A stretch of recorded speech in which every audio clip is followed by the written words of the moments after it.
ठीक है, अब हम लोग आगे आते हैं, इसी चीज पे पढ़ रहे थे। प्री इंडिपेंडेंस में कई फैक्टर्स देख ही लिए थे, देख ही रहे थे। अब उसमें पहला टॉपिक उठाए थे एग्रीकल्चर। तो आजादी से पूर्व एग्रीकल्चर की कंडीशन क्या क्या थी, इसमें क्या देखेंगे? पहले तो कंडीशन देखेंगे, तो उसमें प्रॉब्लम कौन कौन क्रिएट किया, फिर उसमें किसानों की क्या कंडीशन थी, ये सब देखते हैं ना। तो उसमें क्या प्रॉब्लम थी, कुछ आइडिया? भूमि की समस्या थी, तकनीकी, यस, जबरन खेती करवाई जाती थी। नील क्रांति हुई है, नील क्रांति उस पर हुई है। सूखा आता था, ड्रॉट आते थे ना, फेमिनाइन आता था, अकाल पड़ता था, नहरों की समस्याएं, सिंचाई की समस्याएं थी, उस पर सरकार ने कोई फोकस नहीं किया था। हैं? तकनीकी का अभाव इन्होंने कर ही दिया था। और उसके बाद कॉन्ट्रैक्ट में जो खेतियां करा रहे थे, हाँ, सिंचाई का अभाव। यस, ये जितने पॉइंट आप लोग बता रहे हैं जो वैलिड पॉइंट हैं, उसको नोट डाउन कर लीजिए, जिससे आपको ये रहे कि चीजें क्या पढ़नी है। इस पे सब पे क्वेश्चंस नहीं आएंगे, लेकिन अभी हम बेस बना रहे हैं। जनरली क्वेश्चंस आते हैं इस पे, हिस्ट्री में आते हैं। इकोनॉमी में इस पे क्वेश्चंस या एस्से जब कहीं लिखने को आए इकोनॉमी का, तो आप ये चीजें यूटिलाइज कर सकते हैं, जो अभी पॉइंट आप बोल रहे हैं, लिख रहे हैं। ठीक है, तो उसमें जो जो ब्रिटिश गवर्नमेंट की पॉलिसियां रही, सप्रेसिव पॉलिसियां, वो आप बताएंगे। और उसमें कौन कौन से पीजेंट के विद्रोह हुए हैं। पीजेंट मूवमेंट पता ना, किसानों का मूवमेंट कई हुए हैं ना, इसीलिए होते थे ना, क्योंकि हमारे यहाँ की चीजें क्या है, किसानों के जो उत्पाद थे उसको रॉ मटेरियल के फॉर्म में यूज करते थे। जैसे कॉटन यहाँ का रॉ मटेरियल हो गया, लेकिन ये बना बनाया सामान कहाँ से ला रहे हैं? विदेश से। हमारे यहाँ बीमारी बढ़ रही है, अकाल पड़ रहा है, उस पर फंडिंग नहीं दे रहे हैं, लेकिन किसानों पे भी टैक्स लगते थे, टैक्स लगाते थे ना वो लोग। तो टैक्स लगाते थे, तो ये, और जमींदारी व्यवस्था थी, पीजेंट और वर्करों की कंडीशन बहुत पुअर थी। ये सब समस्याएं तो थी। तो जब बीमारी वहां पे होगी, जब वहां उनके पास पैसे नहीं होंगे, वो अनाज कहाँ से उत्पादन करेंगे? सूखा पड़ गया, उनके पास पैसे नहीं, लेकिन तब भी उनको टैक्स देना है। तो दो तीन तरह की एग्रीकल्चर पे व्यवस्था थी ना, एक परमानेंट सेटलमेंट थी, जमींदारी व्यवस्था, अस्थाई बंदोबस्त, पढ़ा रहा होगा, एक रैयतवाड़ी था, एक महलवाड़ी था, इस तरह की चीजें 1993 और 1793 और 1821 में आई थी ना, 1821 में 1821 और 1793, इन दोनों में आई थी ना। तो उसमें भी प्रॉब्लम्स थी एक एक स्कीमों में, लेकिन ये जितनी भी व्यवस्थाएं थी वो किसके टुवर्ड्स थी? ब्रिटिश गवर्नमेंट के। शोषण किसका हो रहा था? हमारे किसानों का। तो इससे एग्रीकल्चर इकोनॉमी क्या हो गई? पूरी डिस्ट्रॉय हो गई। इसीलिए नील विद्रोह भी हुआ, 2/3 तिनकठिया सिस्टम। टॉपिक निकल के आ रहा है ना आपके पास, अगर आपने थोड़ी बहुत भी हिस्ट्री पढ़ी होगी तो आप कनेक्ट कर पा रहे हैं ना इकोनॉमी वाली पॉलिसियां। और ना हमारे यहाँ डेमोग्राफिक कोई चीज काउंट की जाती थी, जीडीपी, एनडीपी, या किसी का पॉवर्टी लाइन कितना, ये सब नहीं काउंट किया जाता था। दादा भाई नेरोजी ने पहली बार उन्होंने पॉवर्टी लाइन काउंट की थी, किस सन में? 1901 या 1902 में, कंफर्म करना इसे, 1901 में ना, हाँ, उसी के आसपास उन्होंने पहली बार। और आरसी दत्त हो गए, बनर्जी थे, ये डब्ल्यूसी बनर्जी थे, और क्या कहते हैं, दादा भाई नौरोजी, ये सब इकोनॉमी पे किताबें लिखे, भारत की कंडीशन के बारे में लिखा, ड्रेन ऑफ वेल्थ थ्योरी लिखा उसी समय।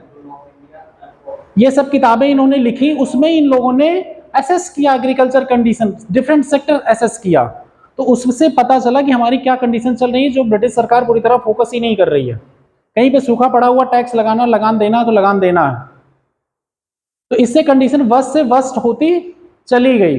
अब इसी के एग्रीकल्चर रिलेटेड और भी सब्सिडरी इंडस्ट्रियां होती हैं डेवलप, पशुपालन, मछली पालन, या और जो चीजें, और क्या कह सकते हो बताओ एग्रीकल्चर की। और पेड़ लगाना भी होता, फॉरेस्ट्री भी, ये सब एग्रो फॉरेस्ट्री होता, फूड पालन, भेड़ पालन होता है, मुर्गी पालन हो गया, रेशम के कीड़े पालते हैं, और कॉटन की खेती होती है, नील की खेती होती थी, जो नील विद्रोह कई बार हुए हैं, नील दर्पण एक किताब लिखी गई थी ना, नील विद्रोह पे लिखी गई, किसने लिखी है? हाँ,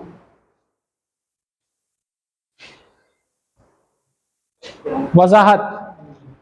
पढ़ाया नहीं गया। क्या नहीं पढ़ाया गया? पढ़ते नहीं हो तो पढ़ाया नहीं गया, टीचर के ऊपर ना ब्लेम करो यार। ठीक है, खोजना तुम लोग। अब ऑप्शन नहीं देना मुझे ना, हम इन जनरल पूछ रहे हैं अभी, हमें उस पर फोकस नहीं है एरिया हमारा, वो इकोनॉमी से रिलेटेड होता है, हम बताते हैं। ठीक है, वो खोजना अपना। तो ये सब चीज़ें जो की गई उससे हमारा एग्रीकल्चर सेक्टर बहुत पूरी तरह डिस्ट्रॉय हो गया, किसानों की कंडीशन बहुत बदतर हो गई, और हमारा ज़्यादातर पार्ट जो था किसान थे, ज़्यादातर पॉपुलेशन डेमोग्राफी जो थी किसानों की थी। तो इससे किसानों की डिपेंडेंसी क्या हो गई? सब खराब हो गई। अब जब इतनी खराब कंडीशन से हम बाहर आए एग्रीकल्चर से, तो गवर्नमेंट जब आज़ाद होगी तो क्या करेगी? एग्रीकल्चर सेक्टर को टैक्स फ्री कर दी ना। सबसे पहला काम तो ये किया, आज भी टैक्स फ्री है। कई बार अभी चर्चा उठती है ना, हम लिंक कर रहे हैं आपकी गवर्नमेंट की आज की पॉलिसी से। करना चाहिए था कि नहीं? गवर्नमेंट को ये काम करना चाहिए था ना, कर दिया था। जैसे आज़ाद हुआ देश अपना, सरकार ने कर दिया कि हमें अपने किसानों को टैक्स फ्री करना है, चीज़ें उनकी रियल प्रॉब्लम समझी, तो ये आज़ादी का फायदा हुआ ना आज़ादी का मतलब हम पे फोकस किया गया। बाकी और चीज़ें जो आएंगी वो हम एग्रीकल्चर में पढ़ाएंगे, मैकेनाइजेशन कैसे हुआ, क्या हुआ उसके बाद। तो ये चीज़ें आपकी एक इंटरलिंक, एक एग्जाम्पल हमने दिया। ठीक है, अब इसके बाद अगर हम आते हैं इंडस्ट्री सेक्टर पे, अगला पॉइंट है इंडस्ट्री है। इंडस्ट्री कौन से एरिया की? आज़ादी से पहले की। आज़ादी से पहले की इंडस्ट्री कंडीशन क्या थी? इंडस्ट्रियल रिवॉल्यूशन पढ़ा होगा, कभी तो सुना होगा ना, औद्योगिक क्रांति सुना होगा ना। औद्योगिक क्रांति में क्या हुआ? मैकेनाइजेशन हुआ चीज़ों का ना, लोहा इस्पात स्टीम इंजन आया, उसके बाद हुआ है, मशीनों का उद्भव हुआ, प्रोडक्शन सिस्टम बढ़ा है। लेकिन हमारे यहाँ कौन सी इंडस्ट्रियाँ थी? ज़्यादातर हैंडीक्राफ्ट बेस्ड इंडस्ट्री थी, हथकरघा ज़्यादातर सिस्टम था, लोकल इंडस्ट्रियाँ कॉटन बेस्ड इंडस्ट्रियाँ थी ना। लेकिन ब्रिटिशर्स क्या किए, वहाँ से जब मैकेनाइजेशन आया तो हमारे यहाँ से रॉ मटेरियल तो ले गए, लेकिन यहाँ पे फिनिश गुड महंगे दाम पे ले आए। हमारे यहाँ से एक्सपोर्ट को सिर्फ उन तक सीमित कर लिया, किसी और को बाहर नहीं जाने दिया। इंडियन इंडस्ट्री को इन्होंने कभी प्रोत्साहन नहीं दिया, दबाने की कोशिश की हर तरह से। अगर ये लोग मैकेनाइजेशन करके चीज़ें उठाने की भी कोशिश किए, उसको इनकी पॉलिसियाँ, पार्शियल पॉलिसियों ने उसको सप्रेस कर दिया, उन पे ज़्यादा टैक्स लगा दिया, उनको एक्सपोर्ट उनका सामान नहीं होने दिया। तो इंडस्ट्रियाँ क्या चलने पाएंगी? यहाँ पे वर्करों की कंडीशन इन इंडस्ट्रियों में बहुत ख़राब थी। कोई फैक्ट्री रूल नहीं, कुछ नहीं। 1881 या 82 में पहला फैक्ट्री रूल आया है, उसके बाद 1891 में आया है। तो ये चीज़ें आई हैं आपके सामने। तो अब इंडस्ट्री की कंडीशन जब आपकी इंडियन इंडस्ट्रीज नहीं डेवलप हो पाएंगी, तो कैपिटल इकोनॉमी क्या होगी? खराब हो जाएगी। यहाँ पे सिर्फ फिनिश गुड बेचे जा रहे हैं, वो भी महंगे, तो यहाँ से पैसा कहाँ जा रहा है? सब बाहर जा रहा है। हमारी इकोनॉमी और ज़्यादा सक की जा रही, मतलब चूस ली जा रही पूरी तरह से, इसमें कुछ बच नहीं रहा है। ये तो हो गया इंडस्ट्री। अब इंडस्ट्री सेक्टर नहीं होगा तो इंफ्रास्ट्रक्चर भी डेवलप नहीं होगा। इन लोगों ने इंफ्रास्ट्रक्चर कुछ डेवलप किए सिर्फ अपने सामान को और सैनिकों को आने ले जाने के लिए, अपने फायदे के लिए। जैसे रेलवे सिस्टम लाया, टेलीग्राफ सिस्टम ले आया डलहौजी के टाइम पे। इन लोगों ने किस लिए रेलवे ले आया? रेलवे अपने सामान को ले जाने आने के लिए, सैनिकों के मूवमेंट के लिए, इन सब चीज़ों के लिए इन्होंने ले आए रेलवे यहाँ पे। और टेलीग्राफ सिस्टम, सूचनाएं अपना एडमिनिस्ट्रेशन चलाने के लिए। तो उससे एक्चुअली में बेनिफिट से ज़्यादा वो अपने बेनिफिट के लिए वर्क करते रहे। अब आगे अगला सेक्टर आएगा एजुकेशन। हाँ बताओ। हैं?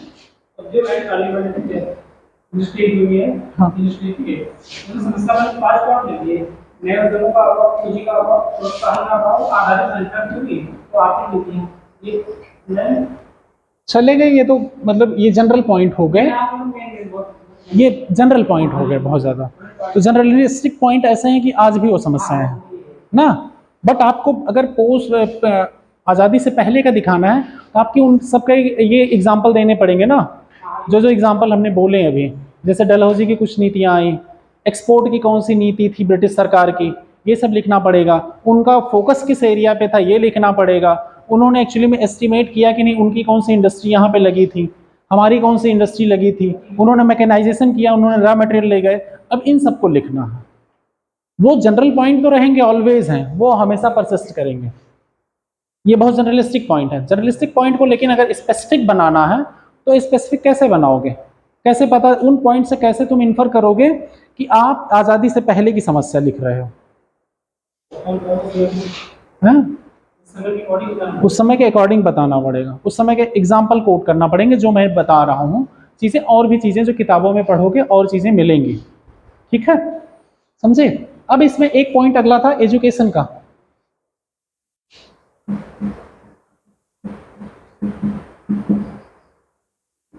ठीक, एजुकेशन में क्या क्या समस्याएं थी। पहला, एजुकेशन के लिए इन्होंने कब फोकस किया,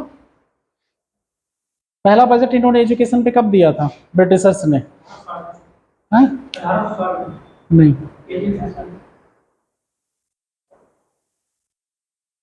पीए में कौन कौन सा सब्जेक्ट रहा बेटा? हिंदी, संस्कृत और अच्छा डबल हिंदी संस्कृत। आपका कौन सा बीएससी किस सब्जेक्ट में? जेडबीसी। अच्छा, जूलॉजी, बॉटनी, केमिस्ट्री। अच्छा, बीए के हाँ? दोनों सेम कॉलेज से हो क्या? अच्छा अच्छा, एग्रीकल्चर में। हिस्ट्री तो पढ़ी होगी ना।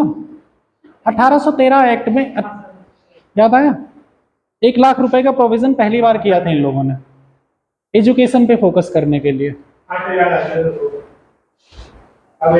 ना। इन्होंने एजुकेशन पे फोकस स्पेशली इसलिए किया कि इनका एडमिनिस्ट्रेशन चलाना आसान हो जाए। उसके बाद मैकाले आया, एक डाउन फिल्ट्रेशन थ्योरी दिया।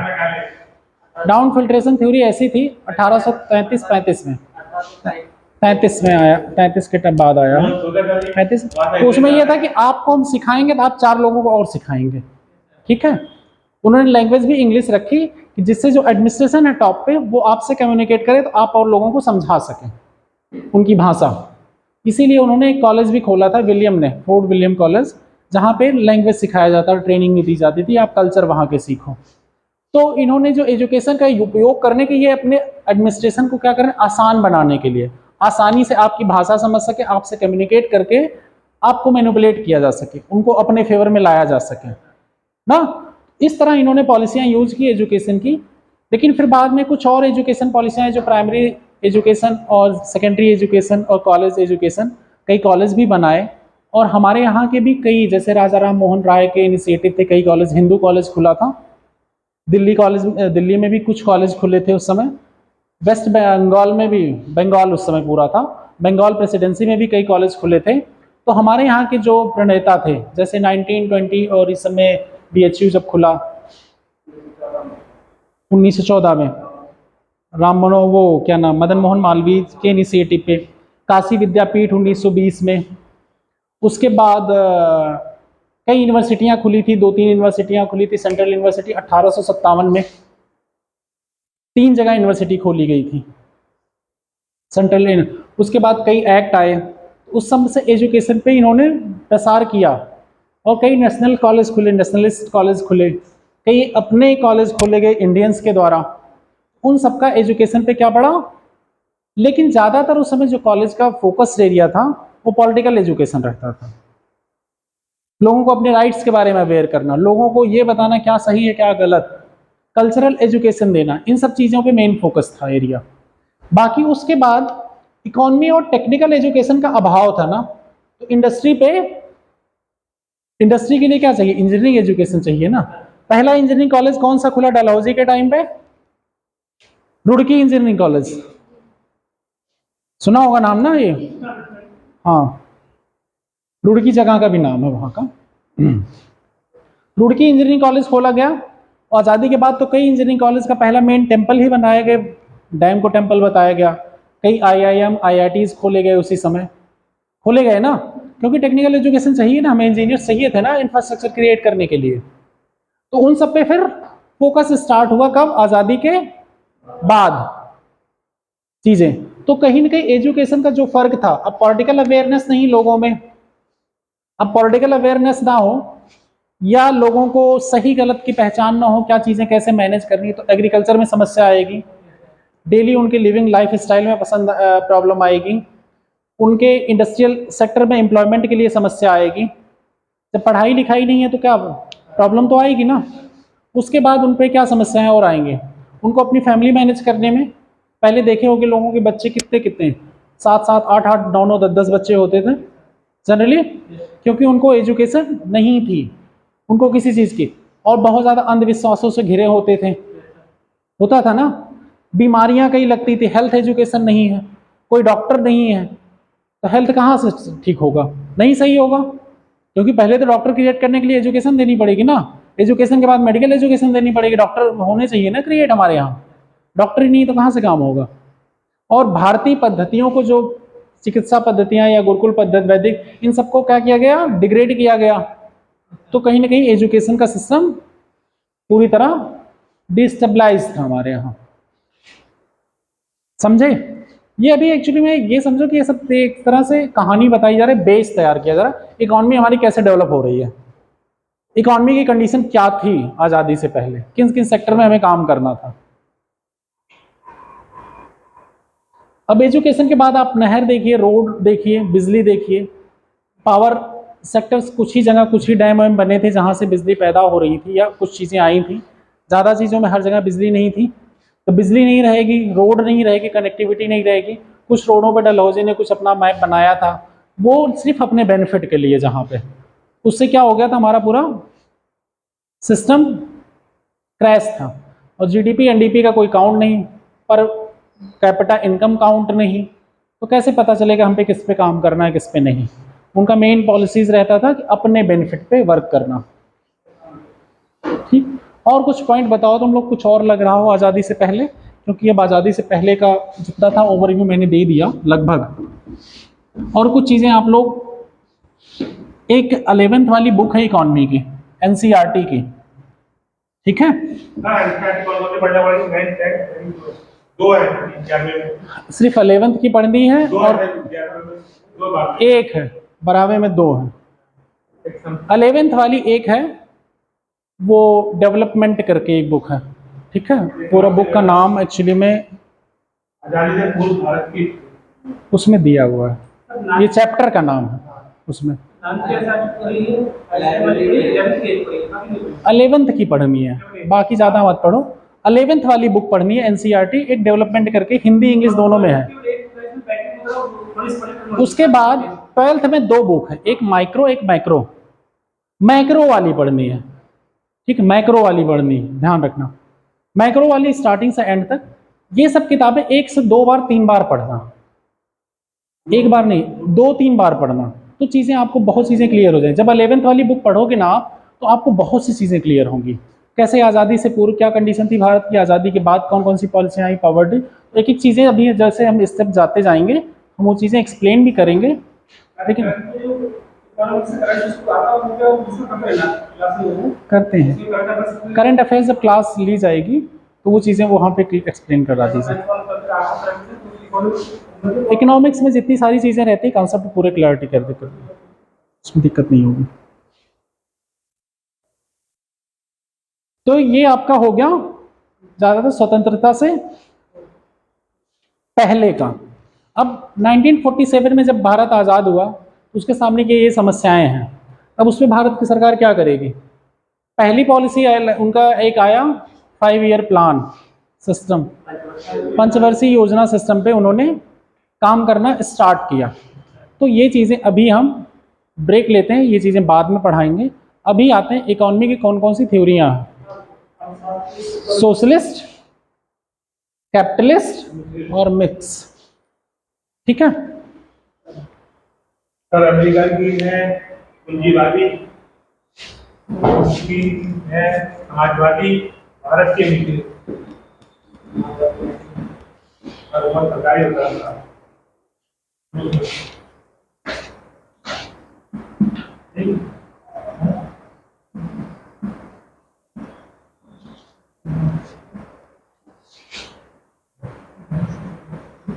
ये जितने नाम बताए आपको हिस्टोरिक, वो सब नाम हम हर जगह एस्से में या आपके अपने आंसर्स में भी कोट करिएगा। और आपकी अगर बेसिक समझ रहेगी इकॉनमी की जो हिस्ट्री बताई गई आज की, इसके बाद जब आप इकॉनमी आगे पढ़ते जाएंगे तो आप इंटरलिंक करते जाइएगा। आज की क्लास इसलिए बड़ी इंपॉर्टेंट होती है, पहली क्लास। कभी भी जो बेस स्टार्ट होता है किसी चीज़ का, किसी भी सब्जेक्ट का, वो बहुत ज़रूरी होता है। तो आप कंटिन्यूएशन में क्लास लीजिए, क्लास मत बंक करिए। क्लास बंक कर अगर करेंगे तो आप कंफ्यूज होंगे कई चीज़ों पे। एग्जाम्पल दिखेगा आपको क्लास में। हाँ बताओ वजाहत, क्या कह रहे हो आप? एक इंजीनियरिंग में परिभाषा होती है, जब हम कोई चीज बनाते हैं उसका नींव मजबूत करनी चाहिए। यस नहीं तो कोई भी चीज हो इंजीनियरिंग एकदम गिरने वाली गिरेगी तो नीचे ही गिरेगी। यस। मैकेनिक आप लोगों ने इनकी पीडीएफ देखी, वो हिंदी वाली जो इन्होंने दिखाई? ठीक दिखा आप लोगों को नोट्स? इसका पीडीएफ दे देंगे ये आपको। पीडीएफ पड़ा होगा तुम्हारे पास? पीडीएफ पड़ा है इनके पास, मैंने दिया हुआ सबको है। पीडीएफ दे देंगे हम, पीडीएफ दे देंगे हम। वो टेलीग्राम का लिंक इन लोगों को दे देना। शांति टेलीग्राम वाला जो चैनल बना है, वो उसका लिंक इन लोगों को ऐड करा दो, ठीक है? टेलीग्राम पे अभ्युदय पीलीभीत देखो, इकॉनमी। इनको पैसे दे दो, ये करा लाएंगे। मैंने कॉपी पढ़ी जो भी कराया मतलब अरे जी करवा दी। इकॉनमी पीलीभीत, अभ्युदय। अभ्युदय नहीं आ रहा है?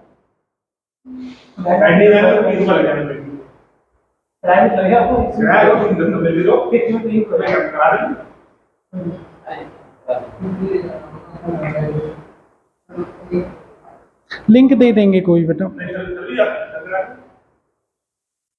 नहीं सर्च हो रहा।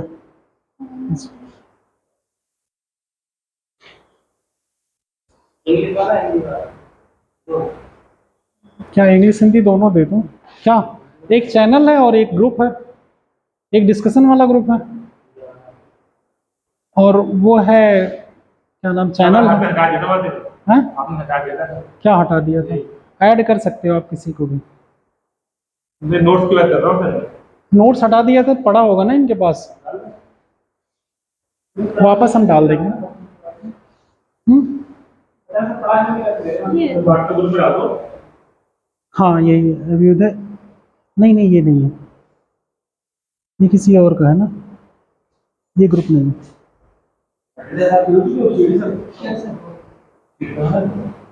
ये नहीं है बेटा, रुको अभी हम ऐड कर देंगे।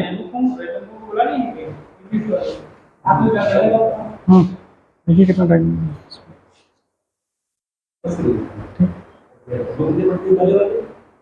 बंद करिए पहले।